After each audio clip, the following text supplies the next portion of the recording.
Hello and welcome to Raju Notes channel, your pit stop for weekly current affairs updates. The updates tailor-made for students taking all kinds of competitive exams like UPSC, civils, defense and placement interviews. Please subscribe to the channel and stay updated every Sunday.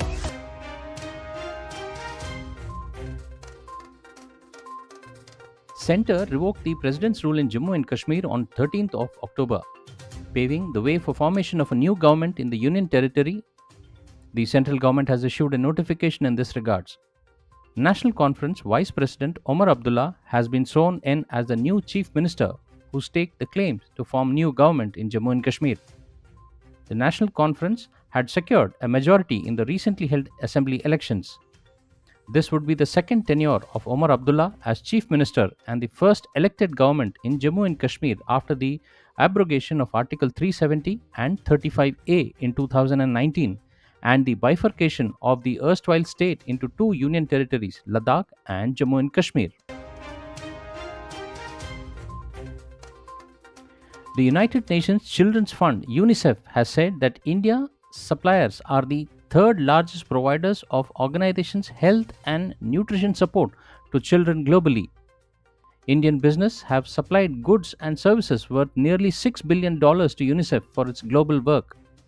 UNICEF's Supply Division Director Leela Pakhala, who was on a first official visit to India, said that Indian suppliers of life-saving goods and services for the children are key to UNICEF's work for children globally.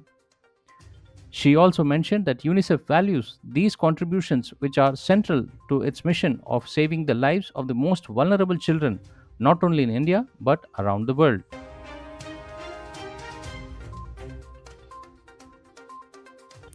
What is mechazilla, which caught Starship rocket booster mid-air for the first time? SpaceX Mechazilla launch tower successfully caught the Starship rocket booster using its giant mechanical arm called chopsticks for the first time. The arm can be used to stack boosters and spacecraft and are designed to catch boosters mid-air on its return from the space. SpaceX aims to use Mechazilla to prepare a rocket for takeoff within minutes of its return. India and Colombia signed an MOU on audiovisual co-production in New Delhi this week. Minister of State for Information and Broadcasting Dr. L. Murugan signed the agreement along with Vice Minister for Foreign Affairs of Colombia, Jorge Rojas Rodriguez. MOU signed this week will enable Indian and Colombian film producers to utilize a platform for collaboration on various facets of filmmaking. Colombia is the 17th country to sign an audiovisual cooperation agreement with India. The agreement is expected to benefit producers from both countries in pooling their creative, artistic, technical, financial, and marketing resources for the co-production. It will also lead to an exchange of art and culture and create goodwill among the people of both countries. It will lead to employment generation among artistic, technical, and non-technical human resource engaged in film production, including post-production and making. In a significant boost to the country's defense capabilities, India and United States have signed the contract for procurement of 31 MQ-9B Predator drones. This deal, aimed at enhancing the country's operational readiness and military strength, includes tri-service procurement of the MQ-9B Sky Guardian and Sea Guardian drones. The ministry also inked a separate contract with General Atomic Global India Private Limited for performance-based logistics, ensuring depot-level maintenance, repair and overhaul of the drones within the country. The MQ-9B Predator is a next-generation remotely piloted aircraft capable of conducting a range of intelligence, surveillance and reconnaissance missions. With an operational altitude of above 40,000 feet and a speed of approximately 400 km per hour, the drone can gather intelligence and carry out strike missions, significantly enhancing India's firepower. The first ASEAN-India Track 1 Cyber Policy Dialogue was held in Singapore on 17th of October. The dialogue was co-chaired by Joint Secretary, Cyber Diplomacy Division, Ministry of External Affairs, Amit A. Shukla. During the dialogue, both sides exchanged views on cyber threat landscape, national cyber policies, threat assessment, and the recent developments in the ICT domain at the United Nations. The dialogue explored cooperation in capacity building and training to identify specific areas of activities. It contributed to strengthening ASEAN's India Comprehensive Strategic Partnership through implementation of ASEAN-India Joint Statement on Advancing Digital Transformation issued during the ASEAN India Summit on the 10th of this month.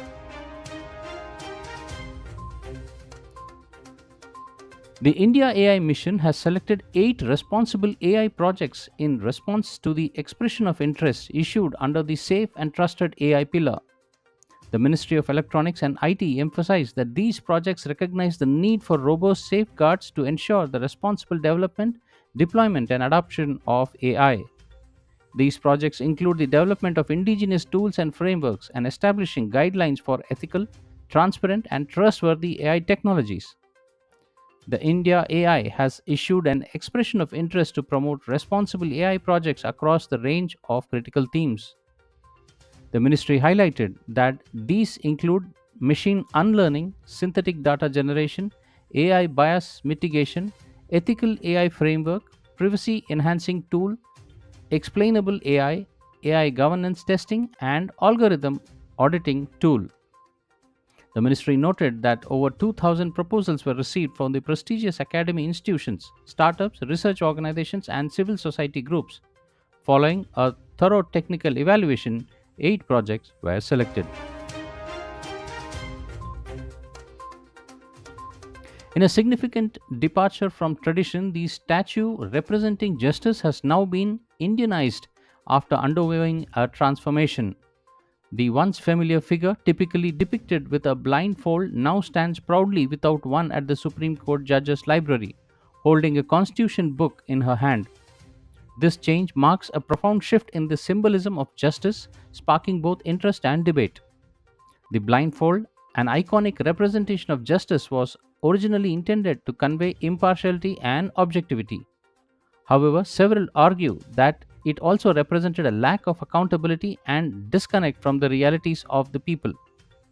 Now, by removing the blindfold, the revamped statue embodies a new era of transparency and awareness. India has extended a new line of credit for rupees 487.60 crores to the Mauritius government for financing a water pipeline replacement project. This is the first ever rupee dominated line of credit to have been extended by India for project financing to any country under the Indian Development and Economic Assistance Scheme (IDEAS). The project envisages the replacement of approximately 100 kilometers of obsolete water pipeline in Mauritius. The Government of India supported line of credit will be financed by State Bank of India at concessional terms. External Affairs Minister Dr. S. Jaishankar made the formal offer to his Mauritian counterpart Manish Gobin, which has now been accepted by the government of Mauritius.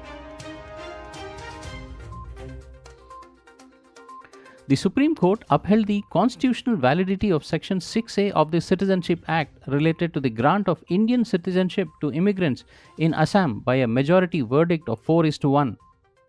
A 5-judge constitution bench headed by Chief Justice D.Y. Chandrachud said the Assam Accord was a political solution to the problem of illegal migration. The Section 6A was inserted in 1985 following the Assam Accord. It created a special provision for Assam by which persons of Indian origin who came from Bangladesh before 1st January 1966 were deemed to be citizens of India as of that date. The section also said that the person of Indian origin who entered Assam between 1st January 1966 and 25th March of 1971 and were required to register themselves. They were granted citizenship only after 10 years of residence. However, Section 6A specified a cutoff date of 25th of March 1971 and said that person entering after the cutoff date will be termed illegal immigrants. However, certain indigenous groups of Assam have challenged this provision, contending that it legalizes illegal infiltration of foreign migrants from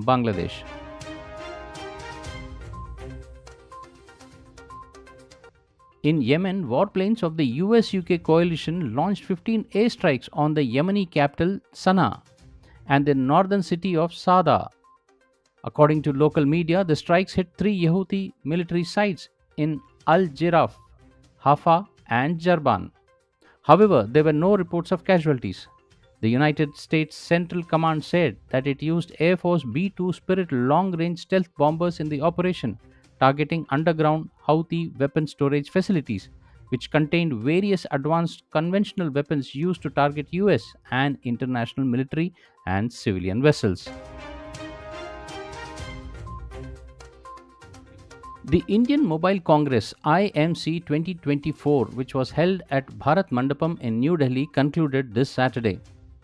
The 4-day event brought together more than 3,000 industry leaders, policy makers, and technical experts from over 190 countries.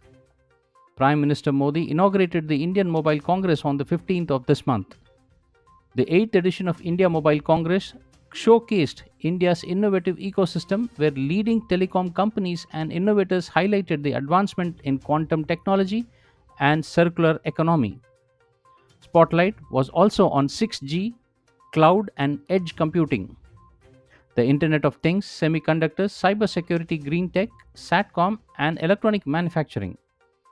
Asia's largest digital technology forum, India Mobile Congress, has become a well-known platform across the globe for showcasing innovative solutions, services, and state-of-the-art use cases for industry, government, academics, and startups.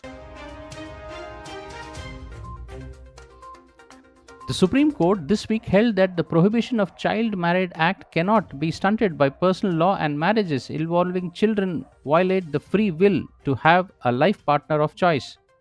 A bench comprising of Chief Justice D.Y. Chandrachud and Justice J.B. Pardiwala and Manoj Mishra also issued guidelines for effective implementation of the law on prevention of child marriages in the country. During the pronouncement of the judgment, Chief Justice Chandrachud emphasized that the personal laws must not hinder the enforcement of the national statute aimed to preventing child marriages. The authorities must focus on the child marriage prevention and protection of the minors while penalizing offenders as a last resort. The bench also noted that the law on prohibition of child marriage has certain gaps. The Prohibition of Child Marriage Act of 2006 was enacted to prevent child marriages and ensure their eradication from society. The act replaced the Child Marriage Restraint Act of 1929.